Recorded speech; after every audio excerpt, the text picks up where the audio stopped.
Welcome to the Second Lunch Podcast. Getting creative.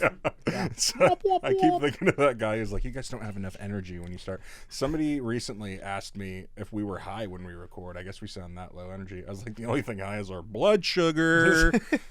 I mean, there's always some residual, I suppose, but no, I'm ready to go here. That's just a commentary. We actually got a lot to talk to. Actually, I wanted to talk about something that's not even on the agenda. Okay. I had to sign up for my next weightlifting competition today. Oh, nice! Congrats. And the button, it's like signups for volunteers and then athletes. And I was like, where's the fat guy button? Because I'm neither of these things. Athletes feel strong. Yeah, it definitely feels strong. Yeah, it's like I've always said, if somebody sees me drinking a Gatorade on the street, they're like, okay, buddy. Bullshit.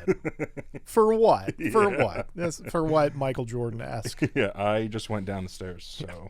Are you going to be sweating out Arctic ice on the hardwood? No. I'm going to spill a Gatorade on the parquet courts. That is an interesting creative choice they made there. Yeah. They're trying to sell a drink and they're like, and you'll sweat it. Yeah. Exactly the way it went in. Yeah. It's coming back out. And the whole world's going to be monochrome. Like, is this The Giver? What's happening? They take away all the color?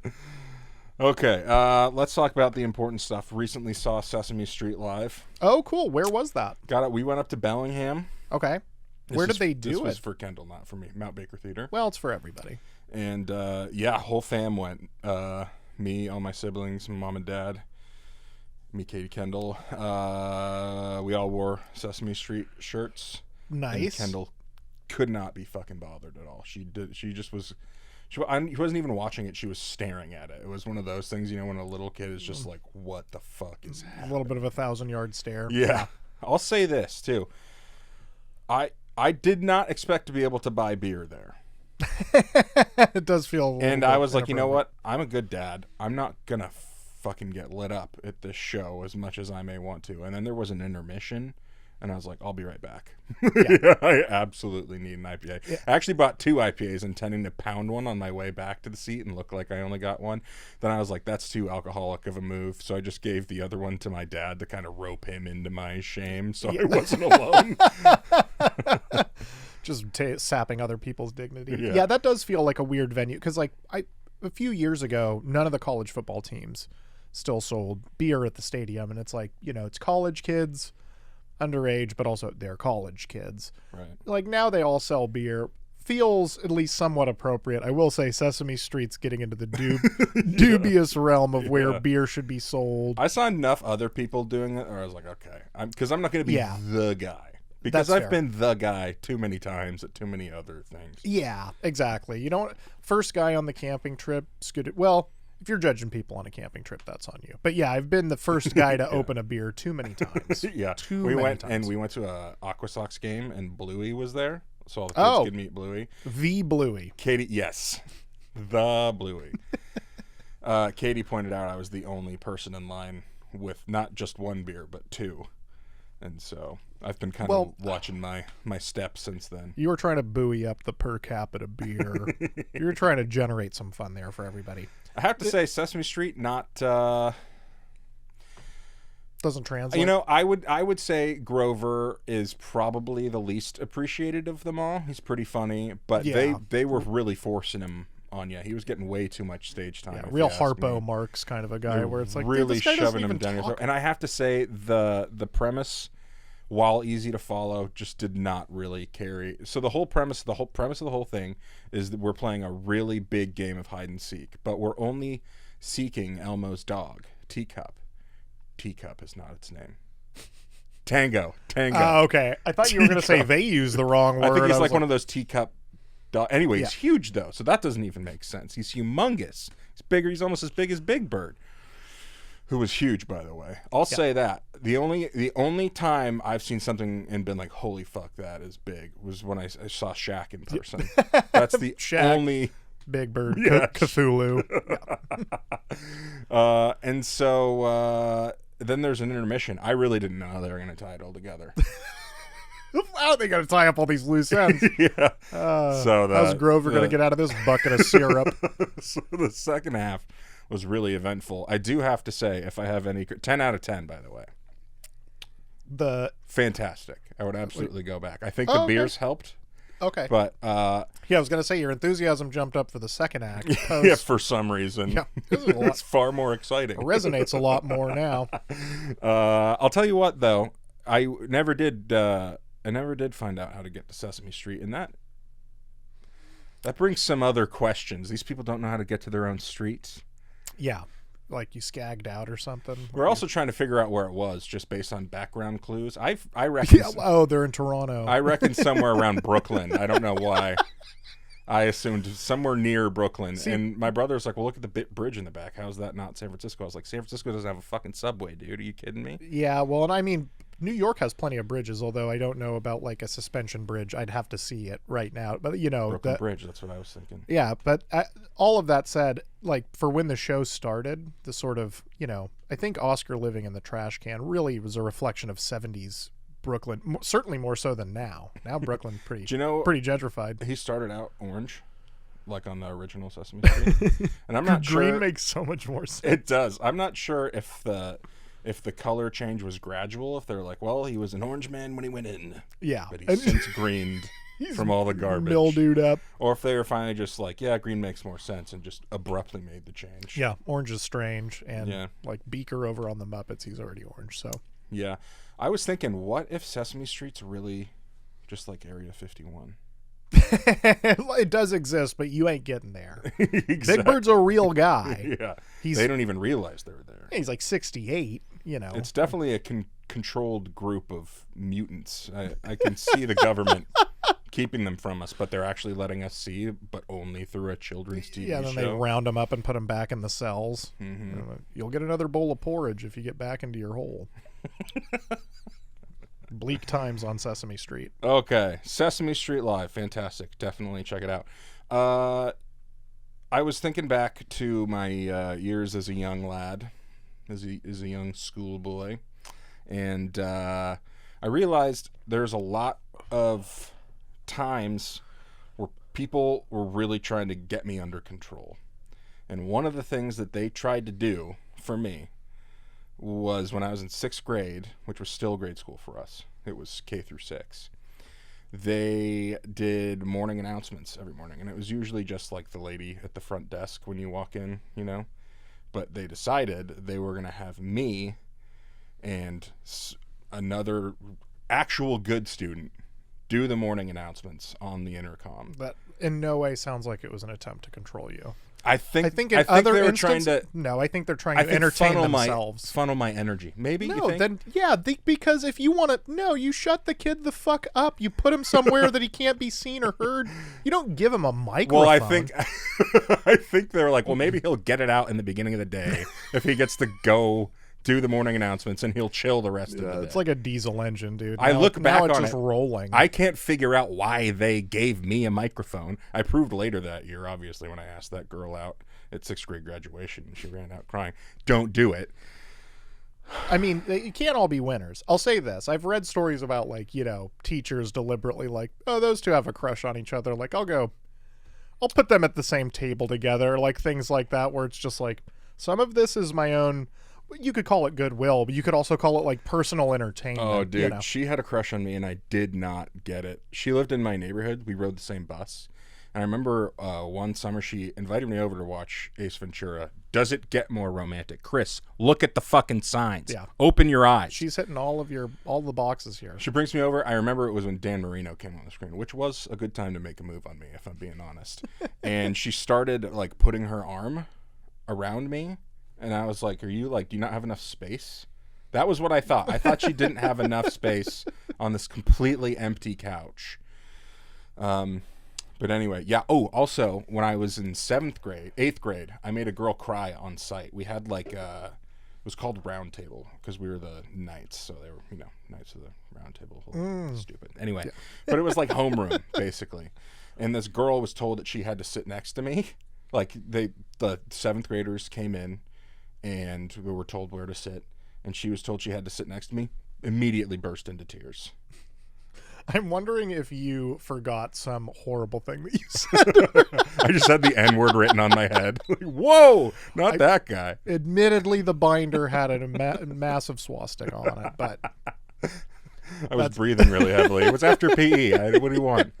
Look, my antiperspirant wasn't working too well. Another thing I remembered was in 5th grade. Did they have like, this probably never happened to you because you were smart.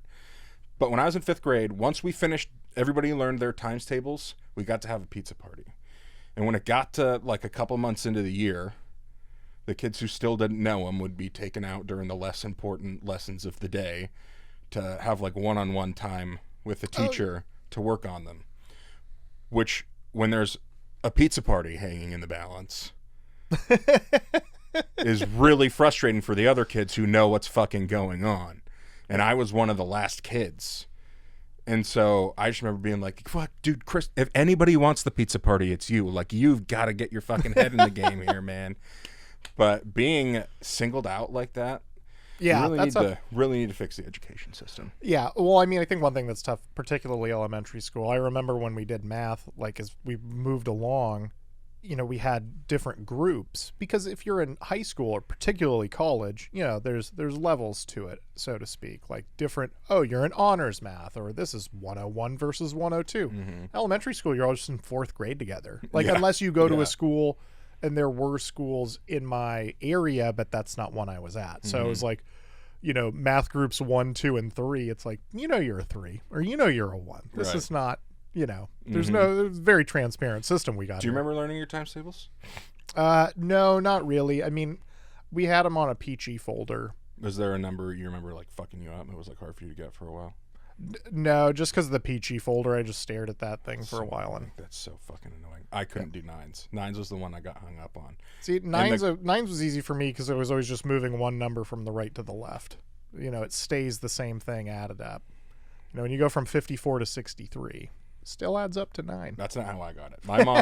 My mom said, we'll just multiply it by 10 and then minus one of them. Well, in fairness, and I was like, 73.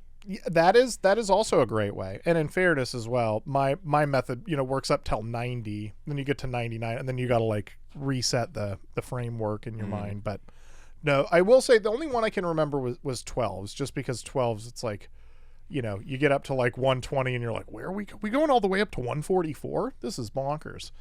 But then I was sick for long division week, and I was really good at 7s. Oh yeah, 7s are. You play enough Madden. You get pretty damn good at the 7s. Yeah, 317. Okay, this one's kind of yours, and I have a piggybacking question, so I'll let you take it away. Yeah, well, this is a really topical one, but I wanted to talk about the Louvre theft, because very topical. Louvre is what you wash your girls wash. Yeah, the Louvre, the louche. So some folks, for those who have maybe somehow not heard the story, some folks, I think, posing as workers, managed to do a jewel heist at the Louvre, stole some of Napoleon and his, you know, spouse's like royal gems. Not like any of the truly, I think, major stuff, but because it's Napoleon, you know, valued at an extremely high amount. Some of the folks have been arrested, but jewels haven't been recovered. But my question for you, what I wanted to talk about is, like, that news shocked me. Not that there's still art heists or jewel heists. Times are getting tough out there. I believe any amount of theft is possible. But for some reason, I thought the Louvre was above. Like, I thought it was Fort Knox. Clearly, it's not. Cole, I think you're like just expecting a little bit too much. You can't expect every door to be locked, okay, or every window containing. Sometimes you need some air. Containing Napoleon stuff. Yeah. I did like when you see the picture, it's worth looking up the pictures of people stealing it, because it's very fucking obvious what they're doing. It must have been a fucking in and out job. I do think it was like a 3-minute situation. Which is crazy that you can access anything in there in 3 minutes. Yeah. I mean, just having recently been to some New York museums, which this is me just wandering around like a dipshit, not planning something for months in advance or whatever and really analyzing. But like, if you're walking around, say, the Met or MoMA, there are so many fucking employees and volunteers. And then everything, at least I assumed, I guess I wasn't testing a lot of it, but like everything's on an alarm. Like, there's so many things that you step beyond the line and something goes off. So it's like, again, not knowing the security protocol there, and me just being a dipshit that can't steal. Yeah, that news shocked me. So I thought it was pretty cool. I mean, I'd do a heist if, somebody had a good idea. Yeah, that's the thing. If somebody else has a good idea. Like, I'm going to be the driver, I don't trust myself to come up with a decent heist. Yeah. Although I guess I'd really have to believe in the other person too. They'd really just have to be a good salesman. I think if you're coming up with heists, it's already a bad idea. No matter what. You're no like inherently, yeah. Well, I mean, if you could steal anything from a museum, what would it be? So, I mean, if it's just anything that I would actually want, then I'm stealing a cool painting. I'm stealing like a Francis Bacon or something, because then I get the store of value and I get the cool painting. Right. But if I'm trying to get away with it, I'm stealing, like when we were at the Museum of Natural History in New York, they had like everything on the periodic table, and they showed it all, and like all these rare gems. So there's, here's a bunch of gold, and here's a bunch of, and they're displayed in a way, and they're very small. And it's like, that feels like a caper that you could maybe pull off. Is maybe like clean off one of those walls of gems and get the hell out of there. But those aren't things I want. Those don't interest me. That's just me trying to be a ghoul. Put it in a drawer when you're done looking at it. Yeah, I mean, I'm gonna sell it to buy stuff I actually want. But if it's just, what can I steal? What's the one thing I can get out of this museum? Like Washington crossing the Delaware? Like, can I steal? It's like a 12 by 20 foot painting, but can I pull it off? I was thinking the Statue of David, but that's a bit big. Yeah, well, but that you're thinking in the way I was with it's heavier than the painting, also, but the size. Pretty much have to go outside and then just ruin it. I'd feel kind of bad about that. I would probably rob the Packers Hall of Fame completely blind. Yeah, I'm stealing Paul Hornig's draft. Of course, I thought the same thing. Yeah, I'm taking that. Yeah, they gotta have some Likes of his his used condos somewhere too. You know what I mean? Snag a couple of them. That I thought the other one. I thought Ray Nitschke's glasses would be fun. Oh, that's a great Put them on, pretend to be Ray for a bit. Do they have the helmet that from the goalpost that fell on him? Did they manage? Do they do have that? I thought it was there. I was just trying to remember if it was actually. It's gnarly too. Oh, yeah. Looks like it should have killed him. Didn't just kind of poke it. Yeah, I'd seen the picture, but I didn't know if they actually. I couldn't remember if they had kept it there. But yeah. Yeah, that goalpost didn't. Actually, it was like a scout tower. Oh, which is even worse. Didn't stand way a worse. chance against Ray. No. Didn't fucking stand a chance against Nitschke. Hall of Famer. Something about linebackers named Ray. They'll kill you. Yeah. Nitschke? Holy crap. You don't fuck with a guy named Nitschke. I was thinking the other day, Moose fucking shits so much. He eats one bowl of food a day. He shits 4 times. It's like... Are we talking volume or frequency? Or both. They're pretty big. Every time I'm like, okay, that was the bowl of food. But it happens he must be getting calories through the air or something somehow. I don't know where this is all coming from. He's a parvo dog. That dog's a survivor. Or he's just slowly shitting out organs. But no, he's in good shape. He's a good It reminded me of the time when I was younger. We had this dog that was a Havanese. They're small little Cuban dogs. I fucking hated that dog. But his name was Gizmo. And he was basically my mom's dog. Because my mom always gave him treats, and that's all he fucking cared about was food. Yeah. So he was on my mom's. He was just there all the time. And I remember one night my mom was gone, and my dad was home by himself. All us other kids had stuff going on. And my dad decided to see how much Gizmo would eat, because he would just crush his food and then kind of look at you like, is there anything else? Is there a second half? Got some cheese? He would eat the fuck out of cheese. That dog loved cheese. Can't blame him. But he would just crush his food and then still want more. So my dad was like, all right, well, we're going to feed him until he's done. Until he says enough. He ate. This dog's slightly bigger than a pro football. This dog ate 6 full bowls of food. Jesus Christ. And some cheese. And then my dad just thought, okay, experiment done. I was the first one home from school the next day. I was the first person into the house. Gizmo had shit on every single step. I'm not sure if it was going up or coming down, but he got every single one of them. Yeah. And it was alarming, not knowing why your dog. Yeah, because you didn't know that Rich was running that. There had been an experiment done. The right. evening You just prior. think you're just worried about the guy. Yeah. And there's a sense of like feeling like you're in trouble, right? Because the dog shit in the house. You're in trouble, and also, like, was I a bad pet owner? Did I not let, the animal out in time? Because a well-trained dog, they don't want to do. They're embarrassed when stuff like that happens. Like, they don't want to poop. They're just like, you put me in a bad spot, man. Yeah. Usually it's you left them inside, but in this case, it's you gave me 6 bowls of food. It was dense and gnarly too. Clogged the toilet twice. So I had it was like a Chevy Chase movie for a minute until my mom got home, and I was like, it's not my fault. Yeah. Gizmo shit everywhere. I think she read my stress enough, like the equivalent of like a 5th grader like needing a fucking cigarette break. Like, yeah. I need to step outside for a second. Yeah. This has been intense. It smells like innards and death in there. Oh man. Speaking of dogs, and this is a hard one to make humorous, but I've got to talk about it because it's also topical. We have been taking Rusty, the younger dog, to doggy daycare for years. And a few years ago, the one that we used to go to that we really liked, closed down. So we started going to another one called Lazy Dog, Crazy Dog in West Seattle. I like the name. The name was great. What ensued was was in fact definitely not great.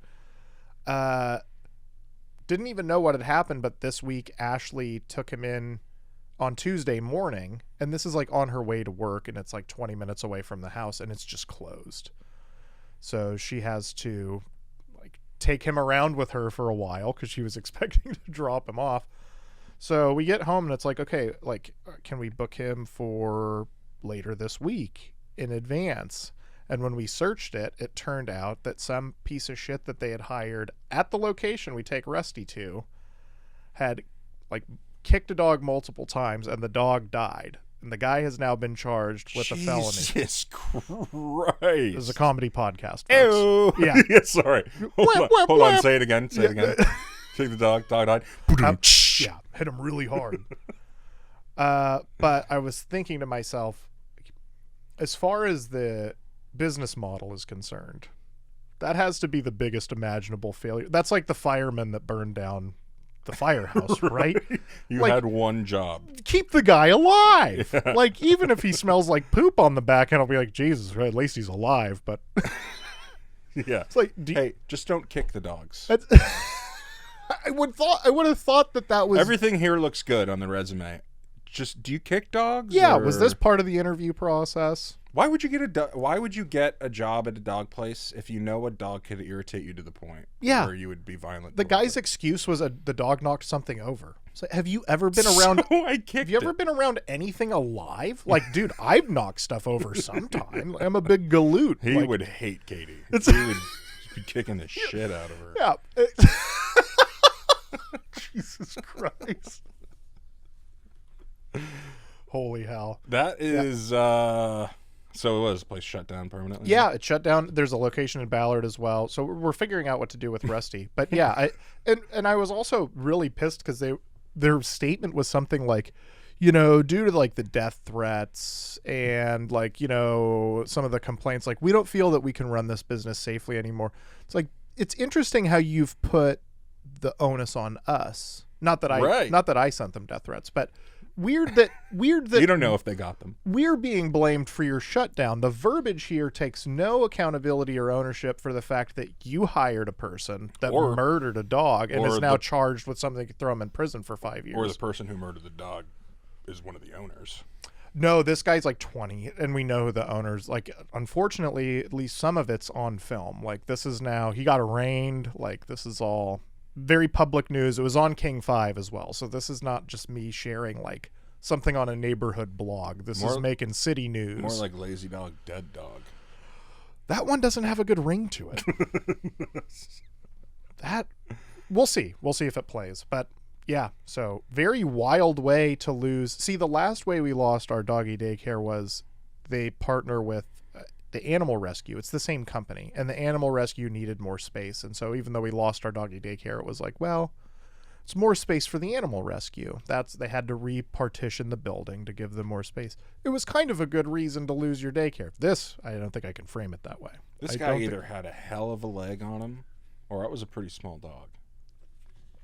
I don't think it was either. I think it was honestly like repeated abuse, and I think they only had like one staff member there, which is also crazy. Like to only have one guy on staff with like 30 damn dogs. Let's just leave the former soccer player here alone with all the dogs. Yeah, with the rage issues or whatever. But anyways, we'll see if that gets cut.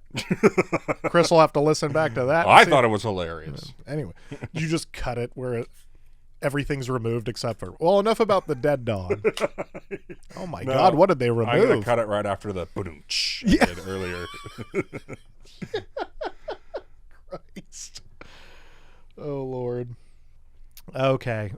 This one, Chris, this one also, we'll see. But I watched. I love it because usually I'm the one who brings the potentially problematic topic. Yeah, I'm going for it today. This one's not as bad though. But I watch a ton of YouTube, and a lot of it's like dumb history, and admittedly some of it gets into like the true crime stuff, usually famous shit. But I've realized that like my algorithm, one, it's twisted to begin with. But have you ever noticed the way that the sort of clickbaity naming conventions, but they'll apply them to everything. So take a sports video that's not concerning. Something like 10 great catches of the 80s. Like, all right, like cool, like probably might see a Chris Carter, like a young Chris Carter, you know, might get a little you know, who was I trying to think of? Larson. When you're watching the type of stuff that I watch, what you get instead are videos that are like 10 gang members in prison. Which 10? And where?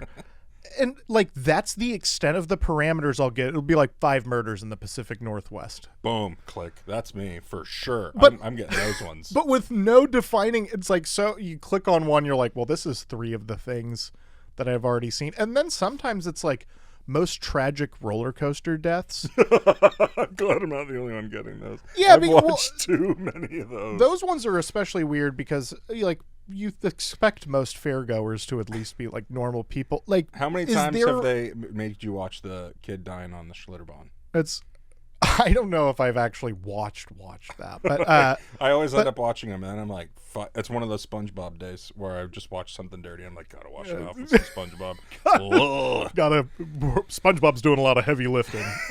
Yeah, but I think those videos are so funny too. Like most tragic, it's like, so can I get the inverse? What's the least tragic roller coaster death? Did Goebbels go out on a roller coaster? Did like we lose a Nazi to? I keep getting body cam footage, and it's like, oh my God, it's like murderer realizes he's been caught. Get on the fucking ground. I get so many of those. I've just drunkenly stared at so much body cam footage at like 3 a.m. in my life. See, you're on a watch list, dude. You might as well be Googling styrofoam and gasoline. No, You're in big trouble. I'm on a watch list for who the cops want to hire next. This guy's investigating. Like, dude, this guy's hammered. He's trying to solve this crime out of one bloodshot eye. Yeah. So it's actually ICE who's trying to recruit me. There we go. I could pass that physical. Fucking losers. That shit pisses me off. I'm not going to get political, but except I'm about to. How fucking ironic is it that the people who wouldn't put on the masks during a pandemic won't fucking take them off now? Damn, shoes on the other foot. Because they're fucking assholes. I got to wear my Space Jam Abolish ICE shirt next week. Don't let me forget. I'll wear that for the Isaac episode. Oh, you got a bunch of these, or you? Oh, did I do the next one? Yeah. No. Did I do this one? Yes. You texted me earlier, and I was like, or I texted you earlier, and I was like, hey, I'm not sure if I put this one in here and don't remember it because I was drunk when I wrote it down. And now talk about shoes on the other foot. Yeah, I mean, this is obviously a character that resonated with me while completely blacked out. Just read it for the people. Guy who thinks every classic rock song in the car is about him.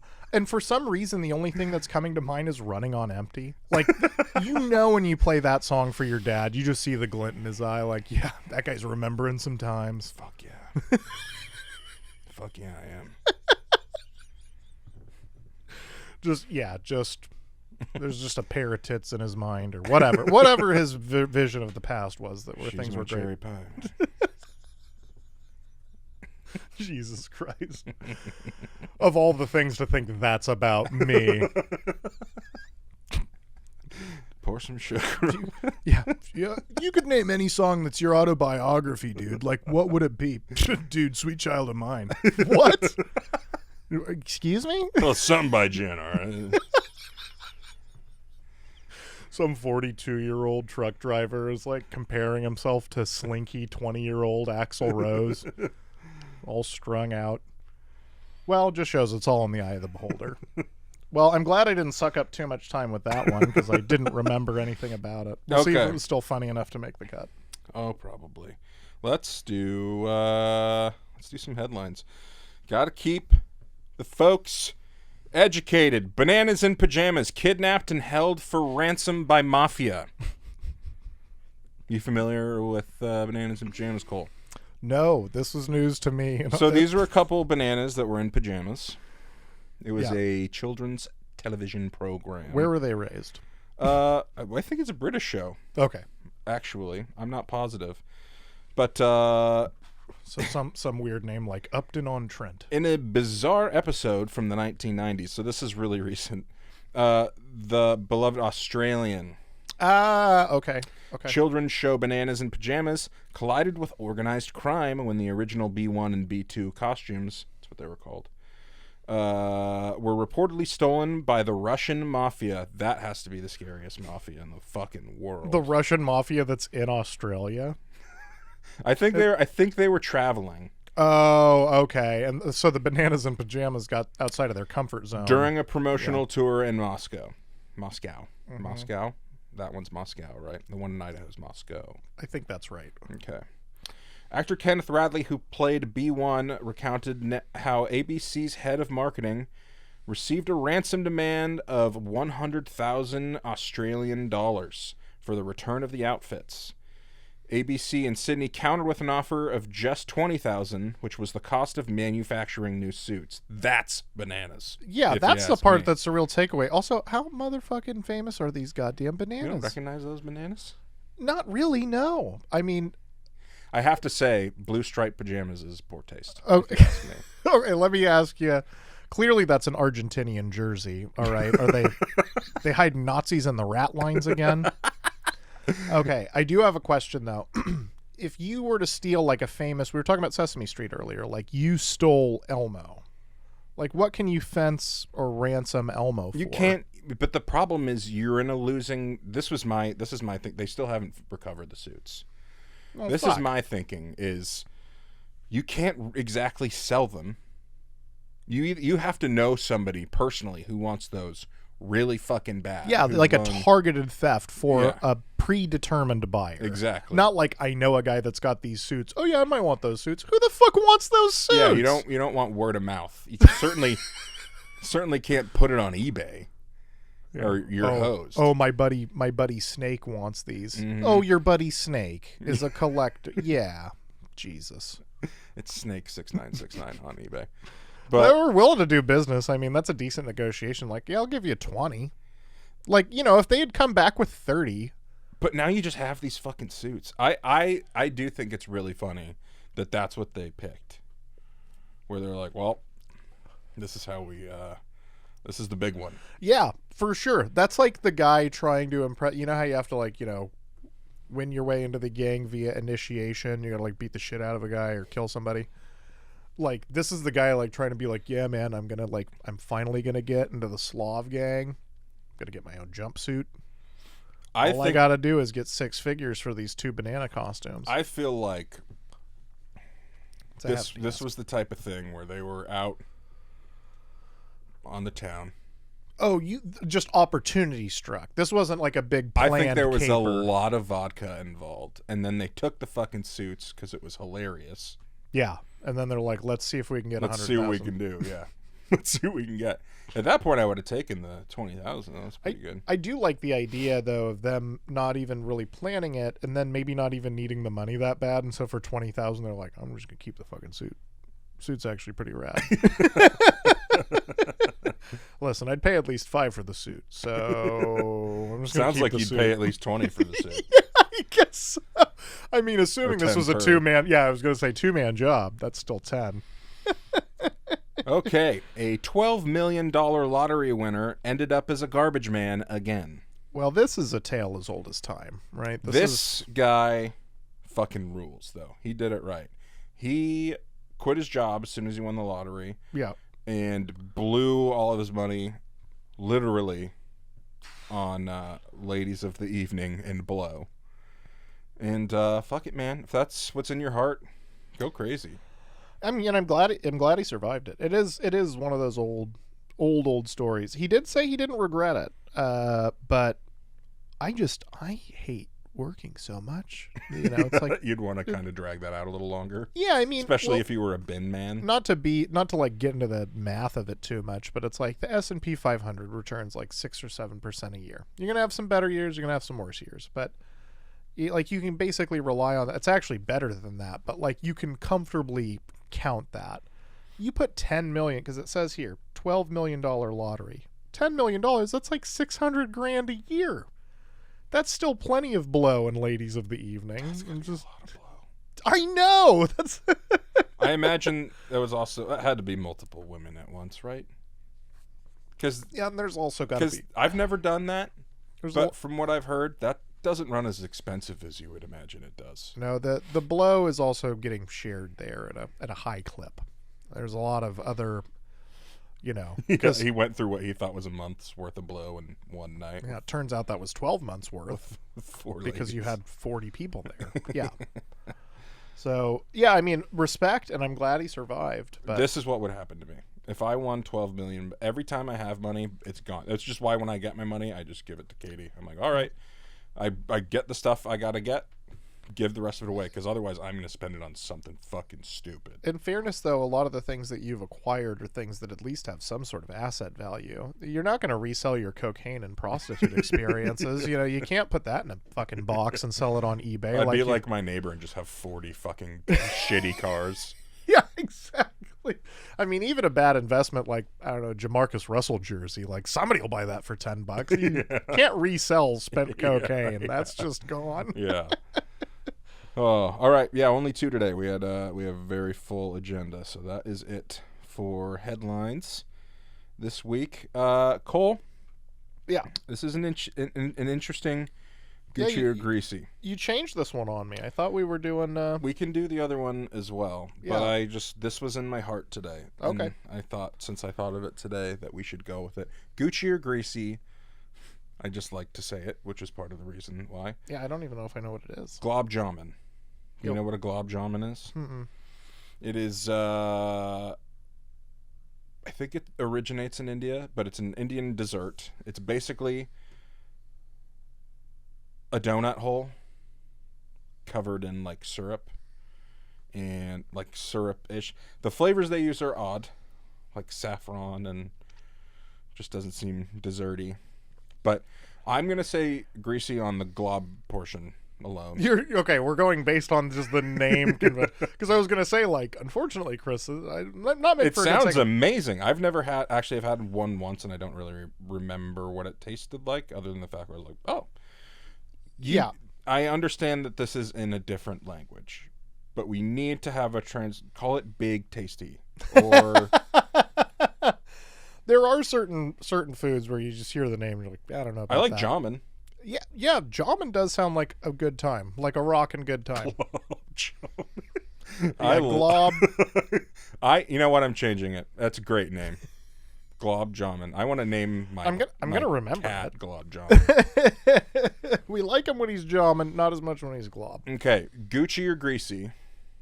Orange juice with pulp in it. This is a great question. This is an outstanding question. So, and I because I hate to do the push on you, I am going to give a definitive answer, but it is going to come with an asterisk. I'm going to say it's the only time that this is ever the case, and perhaps it's just being raised on it. But I love me some orange juice with pulp. Growing up with, you have a few freshly juiced, oh my God, freshly squeezed orange juice glasses. Like I think that's, Yeah, we can't possibly recover from that. Freshly juiced. I'm gonna need a moment. Yeah, freshly juiced oranges was what I was trying to say. Then it sets a tone, sets an expectation. But I will say there is one instance where I find it greasy, which is a cocktail. Like, I like it at breakfast because it's like, oh, I would eat an orange at breakfast. So drinking an orange juice with breakfast that has some pulp and it doesn't feel so weird. But a screwdriver, like, yeah, leave the pulp at home. I don't need chewy vodka. Yeah, I got sent out to, or not sent out, but Ashley and I were meeting up with some friends for brunch and they wanted to do mimosas. It's like, yeah, that's another great example of we don't need pulp in my champagne. Bro, so, yeah, oh god. Yeah. But this is a great example of one too where I will not, because it's such a weird, like, kind of unique thing to have any beverage that has pulp in it. I'm never going to be upset. Like, I'm not going to dig my heels in on, no, man, this is truly Gucci. It's like, I get why people don't like it. I definitely think it's greasy. It just seems like somebody forgot to finish making the juice. That's fair. I will say that if I'm buying it and I know other people are enjoying it, that's also an instance where I always go no pulp. Because I know that some people don't like it, and I'm not dying on this hill as hard as you don't want solids in your beverage. Like, I get it, man. Yeah, I also feel like if I'm only getting, I don't know how much comes in the juice container, 36 ounces. It's a 64. Sure. Yeah. If a chunk of that is going to be pulp, whereas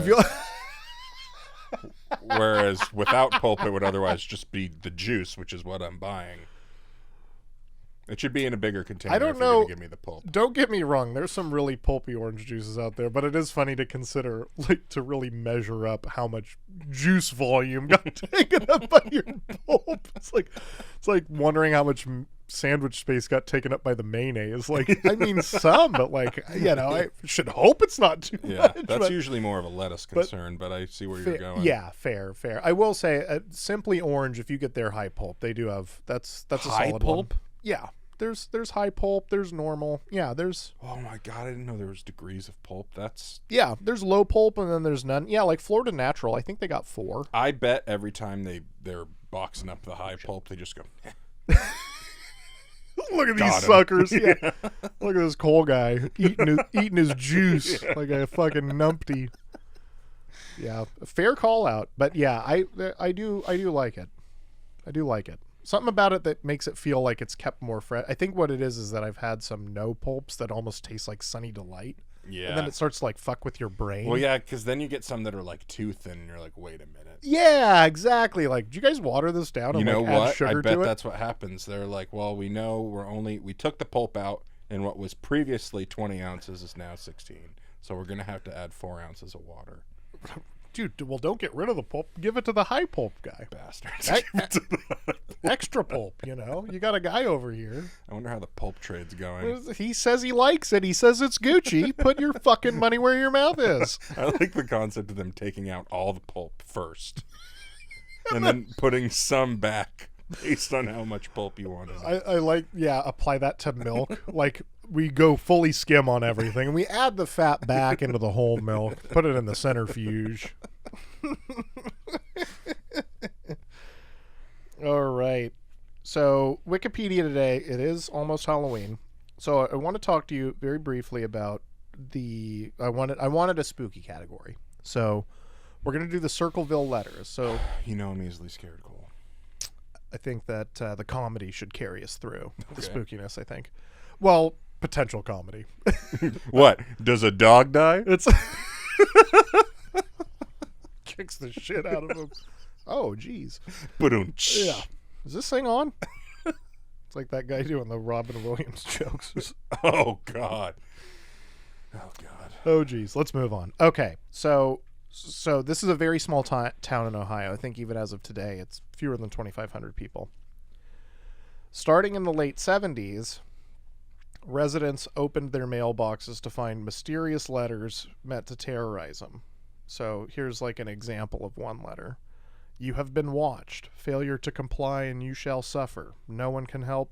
No one can protect you. Obey, obey. Anyways, Carter was president. Times were tough. So The peaceful character of the small town, best known for its annual pumpkin show, changed in March 1977. Basically, a bunch of people start getting letters. Some were sent out with no return addresses. I was going to say, are they posted or just... No, well, I think they're combination of no return address or phony return address. Some letters... But they were mailed. They were all mailed. Okay. They were all mailed. They weren't just dropped off by hand in someone's mailbox. Recipients were accused of embezzlement, domestic violence, affairs, and even murder. So all these people are getting these letters. They have no idea who's sending them. Let's talk about the affair. This is where things escalate a little bit. School bus driver Mary Gillespie became the main target of the letters. The writer had accused Gillespie, who was married, of having an affair with married school superintendent Gordon Massey. Oh, boy. One such letter read, "This is your last chance to report him. I know you are a pig and will prove it and shame you out of Ohio." Which, let's not put Ohio on a pedestal. Promise? I'll make sure you never come back. No, the fuck if I do. Yeah. Fucking pound sand yourself.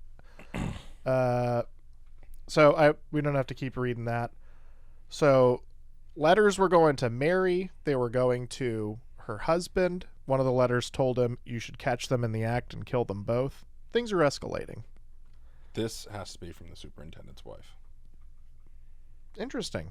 So you're on to something there. So one evening in August 77, while his wife was on her way to Florida, Ronald received a mysterious phone call, allegedly from the writer. He drove off in his pickup truck and was killed when he crashed into a tree. Damn. A gun that had been fired once... Oh, wait.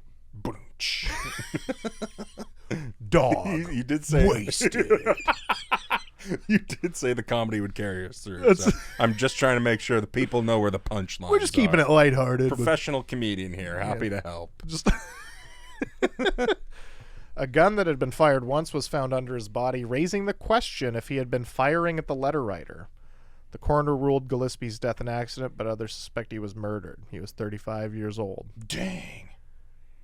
Another day, another sign.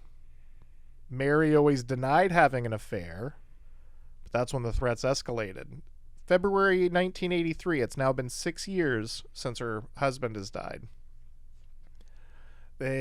She's a school bus driver, reminder. There's an intersection where she sees an obscene sign about her 13-year-old daughter. She pulls up to the sign to try to pull it off the fence, and when she did, she noticed it was rigged with twine and a box that had a gun in it. It was booby-trapped, so that whoever tried to rip it off got blown away. Jesus Christ. She took the gun back to... Oh, so it didn't work. Didn't work. She figured out that it was... So the Egyptians could have these booby traps that work thousands of years later. These guys build the pyramids, and your dumbass can't rig a fucking booby trap on his Subway lunch break. The gun actually belonged to Paul Freshour, who was Mary and Ron Gillespie's brother-in-law. What the fuck? Weirder yet, so he gets accused and he gets convicted. He gets thrown in jail for 10 years because it's his gun. Despite not having access to pen and paper, the letters continue. Somebody stole his gun. To this day, it's never been solved. Is it still happening? The letters stopped when Paul Freshour got out of jail. That's approximately when the letters stopped. But again, they continued when he was in jail. He himself got one.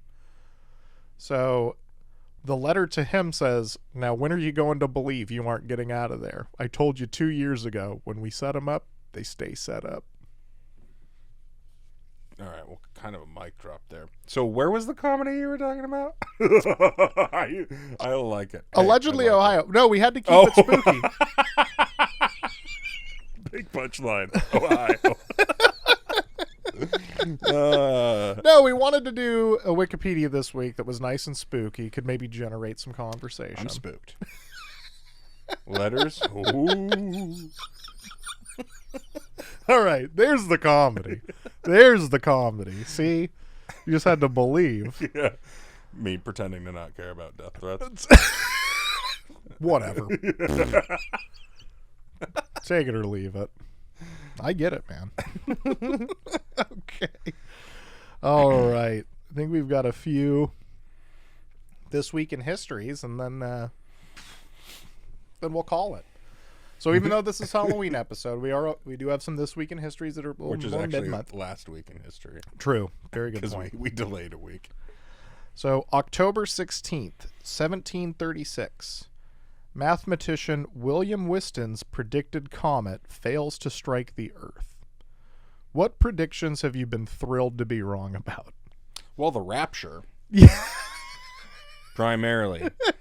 I was pretty sure a couple times. You just wake up, Kendall and Katie are both gone. Well, this makes some degree of sense. Yeah. It's not that she left me, it's that they were raptured because they were worthy. All right, I guess. Could have seen that one Too coming. much pee porn for me, I guess. What about you? Well, I'm sure I've predicted like the dissolution of the United States a few times, and it hasn't happened yet. So I guess I'm glad about those ones. But other than that, I would say the Patriots losing the 07 Super Bowl. That was just a nightmare team. Mm-hmm. And I was convinced they were going to win by like 30. Mm-hmm. Never thought I would say that I was happy to see a New York team win something, but the Patriots dynasty makes fools of us all. I was going to say, in terms of sport, it would have to be a sports thing if it's prediction I had. But there's too many. There's too many for me to possibly go, and they're too minor for it to mean anything. Like, I was sure we were going to lose to Rodgers and the Steelers over the weekend. Yeah. And Thank fucking Christ that didn't happen. Right. And that's a very good example of like sort of the month to month ones where you're like, you're sure, and you get. Yeah, let me pull out the Rolodex, Cole. Yeah. I'll stick with my Rapture answer. I mean, I will say, not that I was sure by any stretch. But when we played the Steelers in it was the 2010 season, right? I guess it was 2011 Super Bowl, but again, wasn't sure. But after the Steelers-Seahawks Super Bowl and just seeing the way that team could get hot, I was worried. Yeah. I knew how hot we were. We were hot the way they were when they beat the Seahawks, coming in as a 6 seed, having to win these games. Had a lot of those same guys. Yep, exactly. Yeah, because it was only 3 seasons later, maybe. 5. It was 5. It was 3 seasons after their second Super Bowl, the one they beat. Yep, you're right. Oh, when they beat the Cardinals. The Cardinals to win that one really bad. Mario Manning. No. Who was Santonio Holmes that caught that one in the. Yeah, Mario's a giant, but yeah, that. I was worried about that one, and of course because of the stakes, because it's not like the Patriots winning versus the Giants really changes my life. I just didn't want to see another Patriots ring. But I worked Packers with a Steelers fan at the time, and I don't talk shit. I barely gloat is probably like I just like talking to other fans generally, so I don't like to be an asshole when I'm doing it. But I worked with the Steelers fan, and he was a little too much. Yeah. Like, he didn't really see outside of the Steelers. Everybody on the Steelers was the best player at their position in the entire league type of thing. So I fucked with him a little bit. Hines Ward at that stage, it's like, yeah, man, he had a really good career. He's not the best receiver in 2011. He's the best blocking receiver. Yeah, he's a nuisance. So I got a mouse pad for the computer that we had to share that was the Packers Steelers like Super Bowl logo, so he would have to look at it all the time, and he would like get kind of annoyed every once in a while just looking at it, be like, what, it's both our teams. I thought you would like it. Come on, man, it's a great representation. Maybe you should have beat us in the 60s, maybe, and you would have. I don't even know when the Steelers were in, but yeah, I'm glad we're on the same page with that one, though. Yeah, you're a big Rapture guy too. It's is that the title of the episode? Big Rapture guy. Enormous. Couldn't be bigger, in fact. Okay. Oh, shit. I should have worn my Kissinger shirt today, but it's too close to Halloween. I mean, that's spooky. All right. October 16th, 1973. Henry Kissinger and Le Duc Tho are awarded the Nobel Peace Prize. What's the worst award recipient of all time? I'm going back to sports with this one, almost certainly. You might have to answer first. I guess I didn't give this one enough thought. No, that's okay. The one that I think sticks out in my mind is upsetting. And it's not even, I know you don't like the guy. I don't even not like the guy as much as you. It's just the wrong choice. Is Derrick Rose beating LeBron James for that one MVP. Award recipient, just absurd. Just absurd.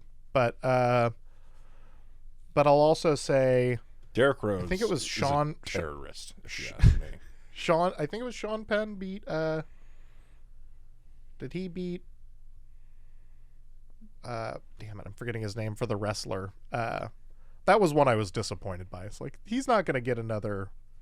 Mickey Rourke. Mickey Rourke's not going to get another shot at this. Just give him the one time. Sean Penn's got plenty of chances. Mine is not really who got it so much as who should have. It's kind of similar to your answer. Yeah, for sure. There was a 3-year stretch where not just over the 3 years, but individually, Giannis was the best defender in basketball, and he only won Defensive Player of the Year in that middle season. He should have had 3 in a row, which also would have given him multiple seasons with an MVP and a Defensive Player of the Year award, which I kind of feel like is why it didn't happen, because... Yeah, because it's only happened like 3 times. Nobody's done it twice. Yeah, exactly. I was going to say no one's done it twice, but it's only to even have both within the same... So I already didn't like Rudy Gobert, but that was a huge slap in the face. I do feel like the league, and this is similar to voter fatigue with MVP, is that the league they would rather reward a depoy that is,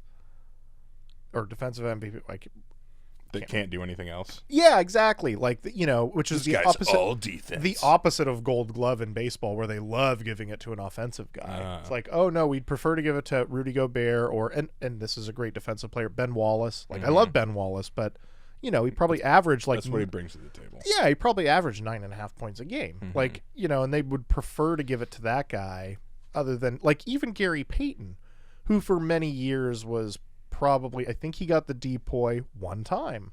He's still the only guard to ever win it. But that guy's maybe the best defensive guard ever.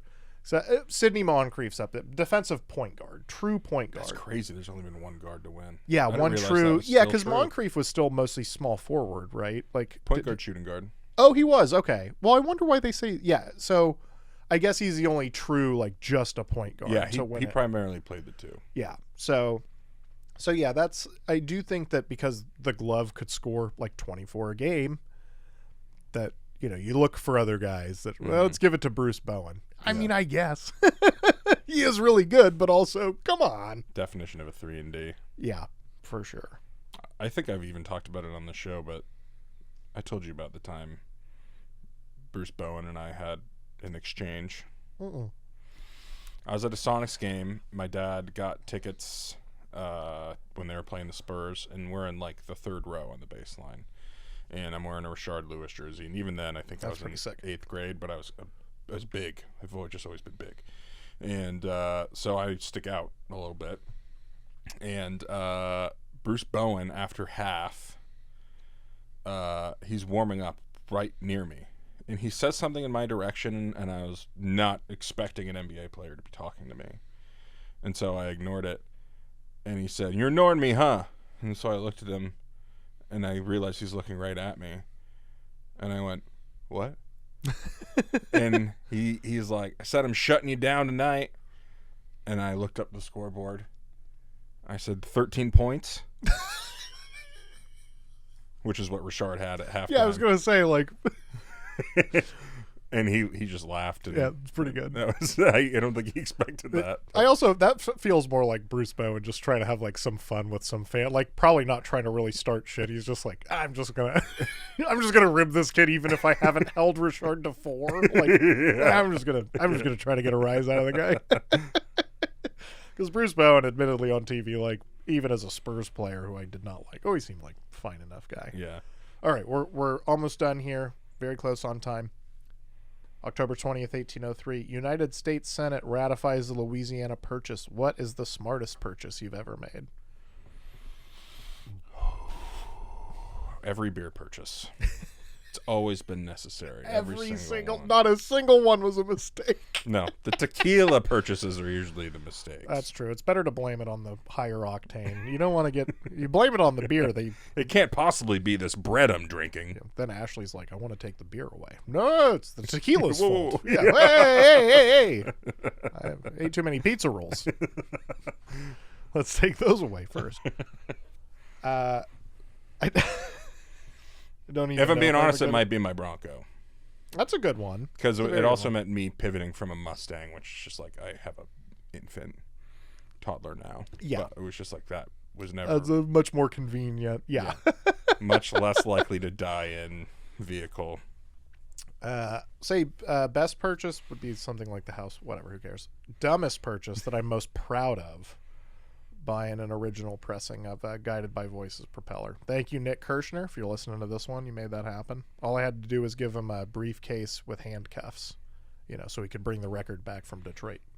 I have some Chris Middleton game used shoes that I got for as much as the shoes cost, like $150 or $200. Yeah, it was amazingly cheap on Fanatics. But yeah, that's sick. That was pretty cool. Again, this is what I'm talking about when I do have money. Yeah. This is why I have to give it to Katie, because otherwise I'm getting shoes another man wore that are just like in my house now. Yeah. Now I can't wear these. Nobody touch those. They already smell like feet. Yeah. Nobody. They're like size 15s. Who's gonna wear these? Kendall can fit her whole body in that. All right, you guys. That has been the Second Lunch podcast. For I guess we'll introduce ourselves now. Me, your host, Chris Moran, with my co-host, Kolpy. Please follow us Facebook, Instagram, TikTok, X for food thoughts. Jordan, love you all. Bucks and 6.